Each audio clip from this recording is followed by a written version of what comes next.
Another incredible episode, but reflecting on the previous one, because I missed this in my previous review, I actually found myself getting a little bit, I can't believe this. I actually found myself getting a little bit emotional about Usopp. The bit where he was talking about just how much he wants to see that blonde girl happy.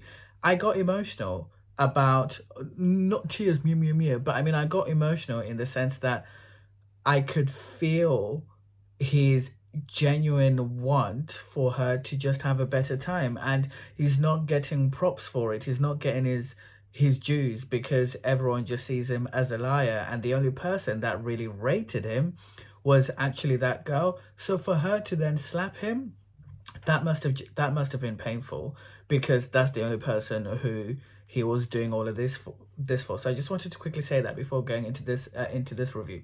Now, what strikes me here is that Usopp is actually intelligent. I know they're branding it as being cheeky, etc.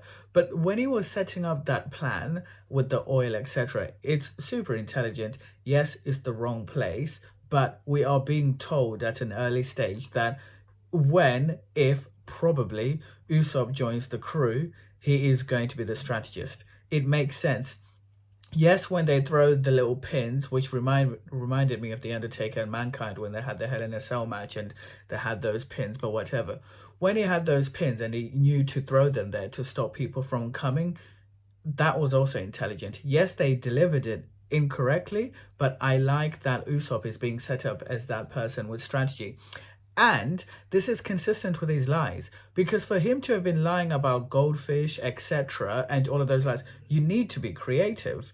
And I think creative people are also strategists. So how Usopp has been written so far is goated, in my opinion. The bit which also made me laugh was when they were saying, okay, what can you do? And then they split the screen and Luffy's like, cut.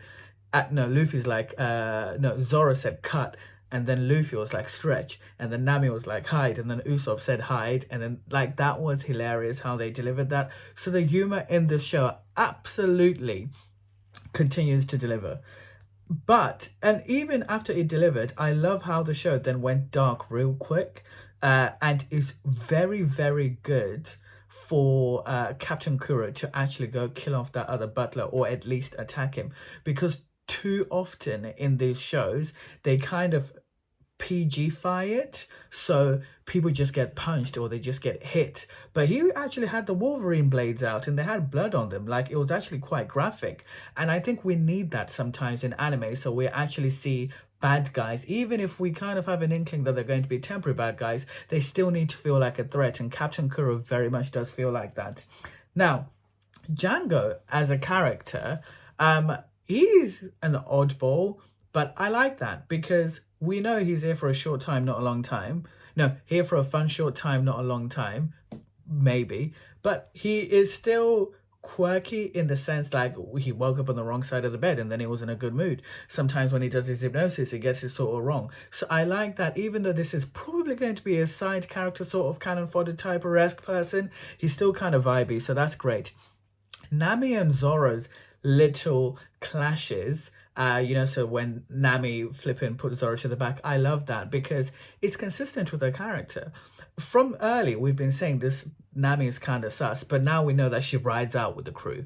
We know that, like, we know she's here like to stick with the crew. I could be wrong, but even though she rides out with the crew, she's still demonstrating very sus behaviors. Like, she chose herself over Zoro, and I just love that because the crew is not presented as one solid unit rather than individuals trying to join together, but when they are stretched, no pun intended, because of Luffy, they might revert back to their old selves.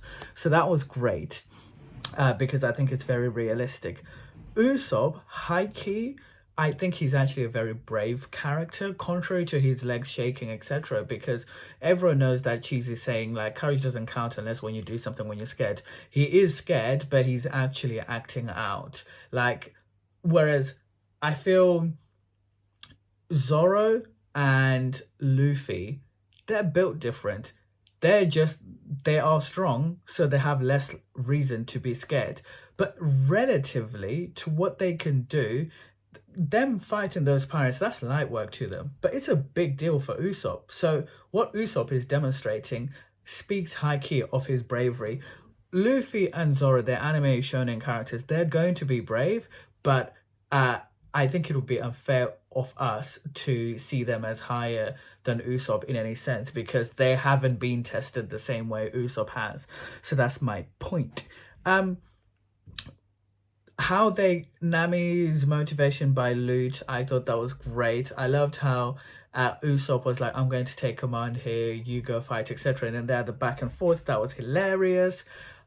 I also really enjoyed the writing hack that Eiichiro Oda has put in the story. So, the reason why this episode was tense and why answers weren't presented to us easy was really because Luffy and Zoro, for the most part, were off screen. Luffy being a dumb Luffy being a dumb simpleton is a writing hack. Because at any point, if the author wants us to focus on any of the characters, Luffy just has to do something silly and is off screen. And I like that inbuilt writing mechanism because it actually stops him from being OP and taking over the show the same way that Naruto did. So run north and then he went the wrong way. That's a writing hack. And I would be surprised if we didn't see more of that later on in the story because the author wants us to actually spend time investing in the other characters, in this case, Usopp. Zoro getting stuck with the oil, another writing hack. And the writing hack still wasn't like a glute pull or like an, it just wasn't pulled out of anywhere. It was still, the oil was added to demonstrate to us that Usopp is still clever. So the writing hacks happening to make the story progress, I like them because to me they make sense.